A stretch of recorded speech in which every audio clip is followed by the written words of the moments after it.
Una vez que terminamos de revisar el fundamento para la determinación de las células sanguíneas en los analizadores automatizados, vamos a ver unos ejemplos de los resultados más comunes de citometrías hemáticas que revisamos en el instituto, en el área de hematología. En la siguiente imagen observamos un resultado de citometría hemática con plaquetas disminuidos, o sea que este paciente es un paciente con trombocitopenia. Sin embargo, antes de emitir este resultado, nosotros como personal de laboratorio debemos corroborar que realmente esta sea la condición del paciente, la condición clínica del paciente. ¿A qué me refiero con esto? Me refiero a que en el INER frecuentemente nos llegan pacientes con un fenómeno denominado pseudotrombocitopenia por anticoagulante. O sea que es una falsa trombocitopenia. ¿Cómo ocurre este fenómeno? Este fenómeno va a ocurrir in vitro. ¿A qué me refiero? A que no va a estar ocurriendo en el cuerpo del paciente, sino que una vez que yo obtengo mi muestra y lo lleno en mi tubito morado con anticoagulante, las plaquetas al estar expuestas con este coagulante se llegan a adherir unas con otras hasta hacer aglomeraciones que van desde pequeñas hasta muy grandes. Por lo tanto, entre más pasa el tiempo en el que estas plaquetas se encuentren expuestas a este anticoagulante, se llegan a cada vez aglomerar más y más y más.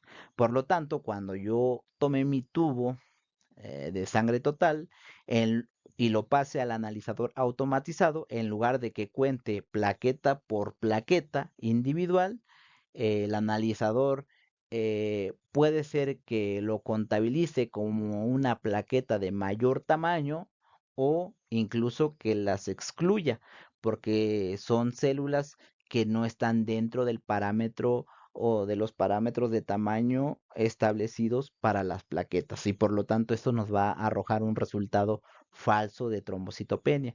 ¿Cómo vamos a descartar o confirmar la presencia de una pseudotrombocitopenia por anticoagulante? Muy fácil, con la examinación del extendido sanguíneo. En un mundo ideal, todas las citometrías hemáticas deben de llevar la revisión de un extendido sanguíneo por el personal de laboratorio. Sin embargo, si somos realistas, en los laboratorios clínicos muchas veces hay personal limitado y si llega a haber personal, también tiene que ser personal capacitado, adiestrado para llevar este equipo, este tipo de técnicas, principalmente para la identificación citomorfológica, ya que esto es muy importante. Pero bueno, ¿cómo lo voy a observar en un extendido de sangre periférica? Voy a ver que las plaquetas no se encuentran distribuidas de manera normal en todo el extendido. Sin embargo, voy a tener, o más bien voy a tener células o cúmulos de plaquetas ahí amontonados en todo el extendido sanguíneo. Y como tip, yo les digo que en los casos de trombocitopenias, como este resultado que estamos observando, siempre hagamos una examinación completa de la laminilla, principalmente en las orillas y en los bordes, porque la mayoría de las situaciones en las que nosotros hemos observado las pseudotrombocitopenias por anticoagulante es en esta parte del extendido donde nosotros llegamos a observar la presencia de estos agregados plaquetarios. Por lo tanto, si yo llego a observar agregados plaquetarios en una muestra de un paciente, estoy obligado a solicitar un tubo con otro tipo de anticoagulante que no sea DTA. La mayoría de las ocasiones es el tubo con citrato y yo les digo que con base a mi experiencia corrige bien con el tubo con citrato. Claro, va a haber situaciones muy especiales en las que las muestras no lleguen a corregir con este tubo con citrato. Y muy importante también, si yo hago una corrección de plaquetas en citrato, hay que usar el factor de dilución para poder corregir las plaquetas, que es multiplicar el resultado de citrato de sodio por 1.1 para obtener el valor aproximado a la cuantificación de plaquetas que tenga el paciente en ese instante.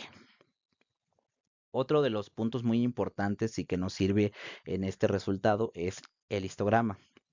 Como ya habíamos visto, nos da el tamaño o la diferencia de población de plaquetas. Si se dan cuenta en esta imagen, tenemos una campana típica de Gauss o la que veíamos en los ejemplos pasados, pero si se dan cuenta, la curva nunca cae hacia abajo, por lo que nos dice que hay también plaquetas de diferentes tamaños y con base en mi experiencia, yo les digo que cuando nosotros llegamos a observar un histograma de este tipo, sí o sí estamos obligados a examinar el extendido sanguíneo, porque muchas veces, como les menciono, las plaquetas que se llegan a pegar unas con otras, así sean dos, así sean tres, o así sean muchísimas, las va a detectar como células de mayor tamaño y por lo tanto vamos a obtener o vamos a observar un resultado como en la siguiente imagen.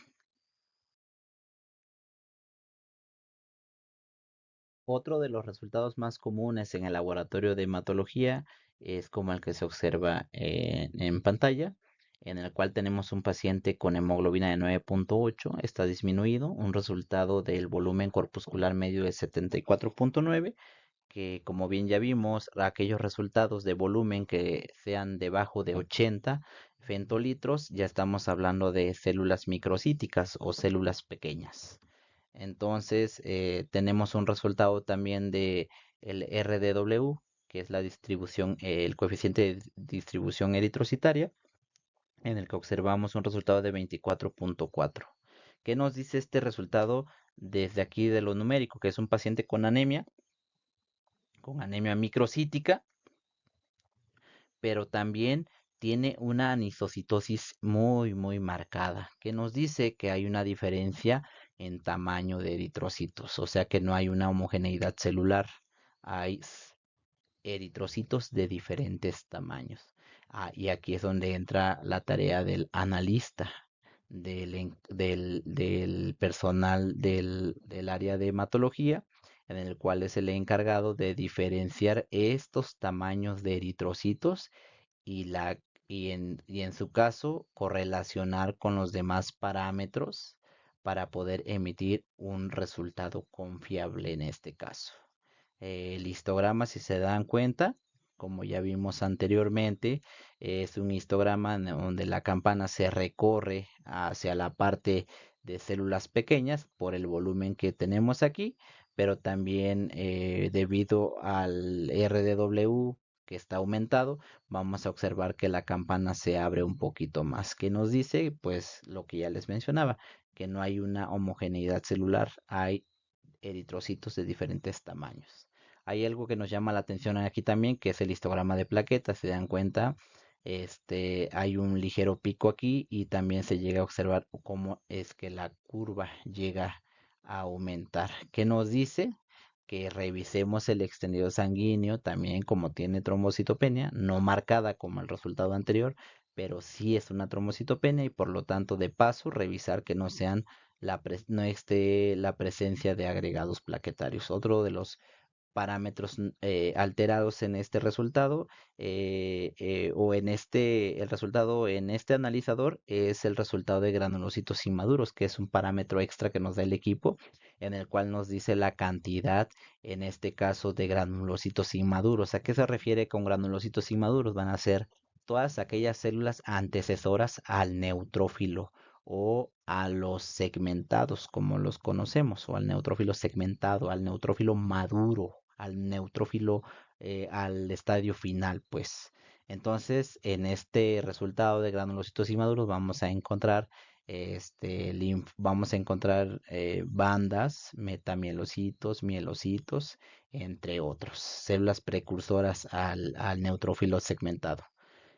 Y si se dan cuenta que tenemos el dispersograma también, ese desplazamiento o esa población celular que nos está marcando como granulocitos inmaduros van a ser aquellos azules intensos, no los azules aqua, sino que la población azul marino. Ujú. Entonces hay que revisar el extendido sanguíneo y hay que ver cuál es la población celular presente. En este otro resultado observamos algo diferente al anterior. Aquí ya tenemos un resultado de leucocitos altamente o incrementado. Tenemos también anemia por el resultado de hemoglobina. Tenemos un RW menos marcado que el resultado anterior, pero aquí nos llama la atención el total de leucocitos, pero también el total de los granulocitos inmaduros.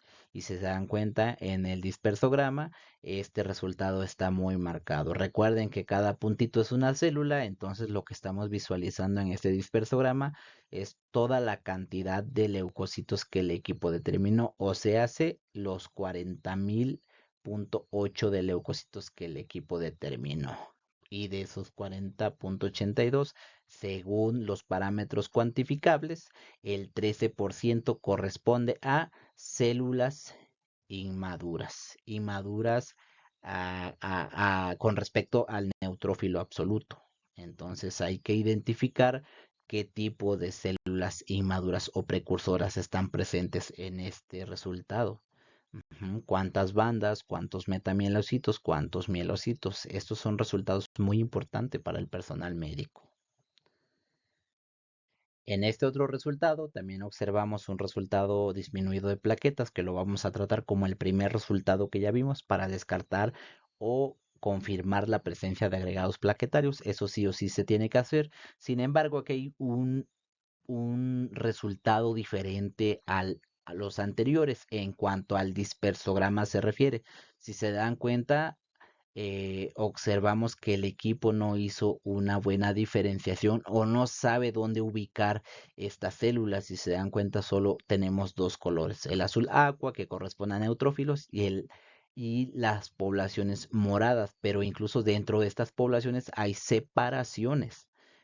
Por lo que el equipo, todas estas células que las marcó como moradas, él las está determinando como linfocitos.